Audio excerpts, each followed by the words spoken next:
Et donc, Dieu amène Moïse d'une croyance à une relation.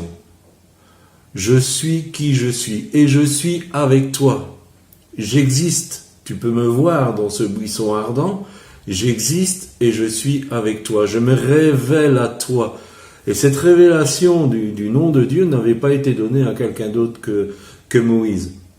Donc notre Moïse est confronté à l'existence de Dieu et à croire Dieu.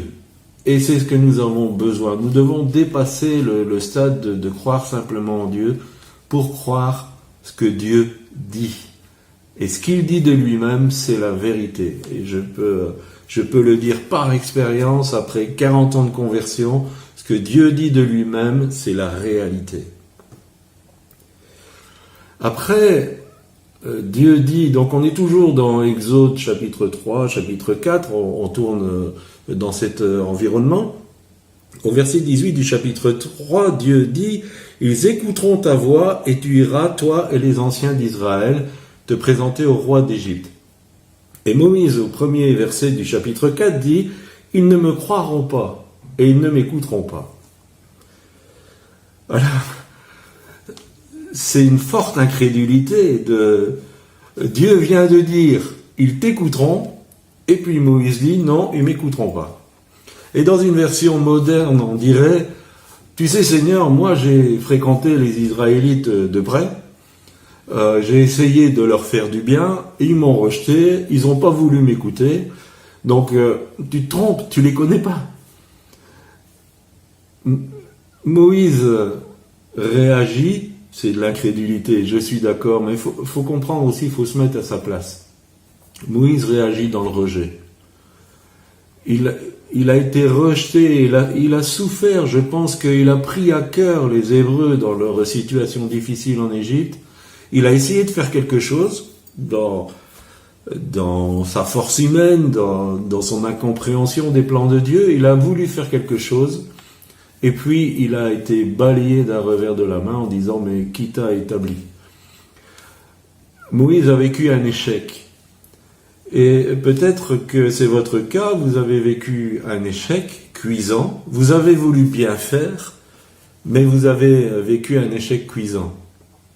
Alors j'aimerais vous encourager, l'échec n'est pas une fin en soi pour Dieu. C'est pas parce que vous avez échoué à un moment donné que Dieu a retiré son appel, qu'il a retiré ce qu'il a mis dans votre cœur, et qu'il ne veut pas vous amener à une nouvelle réussite. Quand nous vivons un échec, c'est important de retirer les bonnes leçons, d'examiner le pourquoi on est arrivé à ça, pour entrer dans cette nouvelle réussite avec Dieu. Ne restez pas dans la frustration comme Moïse était. Ne restez pas dans l'amertume comme Moïse l'était. Et son regard sur les Hébreux était sombre en disant « Ils ne m'écouteront jamais. Même avec la toute-puissance de Dieu, ils ne m'écouteront jamais. » Ne restez pas dans un sentiment d'amertume, mais que cet échec vous serve à une plus grande réussite. Alors Dieu a une bonne thérapie. Il va donner de la puissance à Moïse. Et il va le faire par 2 signes. Le premier signe, c'est des choses que vous devez connaître, il va dire « Qu'est-ce que tu as dans ta main ?» Et c'était un bâton. C'était normal pour un berger qu'il ait un bâton. Et l'Éternel va lui dire « Jette-le par terre ». Et au moment où le bâton arrive par terre, il se transforme en serpent. Alors bien sûr, Moïse, voyant le serpent, s'enfuit. Moïse est un homme, rappelons-nous, qui n'a plus d'identité, qui est plein d'amertume, et le voilà confronté à un animal dangereux. Et puis l'Éternel va lui dire « Saisis-le par la queue ».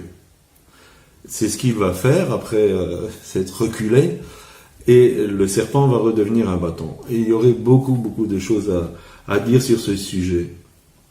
La première des choses, c'est que la confiance commence à naître dans le cœur de Moïse. Si vous voyez un serpent L'attraper par la queue, c'est la pire des solutions.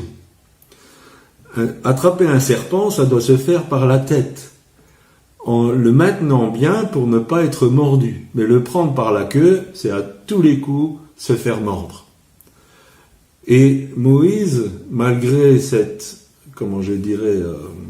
cette folie, va écouter Dieu. Et il va prendre le serpent par la queue. Donc ça, c'est la première des choses. Moïse commence à faire confiance à ce que Dieu dit. La deuxième des choses, c'est peut-être plus tiré par les cheveux, on va dire. Le bâton, c'était l'instrument de Moïse. Et quand le bâton est mis entre les mains de Dieu, il devient un serpent. Ce que j'aimerais dire par là, c'est que peut-être des outils que vous pensez utiliser dans le royaume de Dieu, à un moment donné, vous allez vous rendre compte qu'il y a l'ennemi derrière, que l'ennemi agit au travers des choses que vous pensez faire. Et c'est pour ça qu'il faut apporter toute chose à Dieu, qu'il faut soumettre toute chose à Dieu. Il faut que tout, quand nous sommes dans le service de Dieu, soit épuré par Dieu.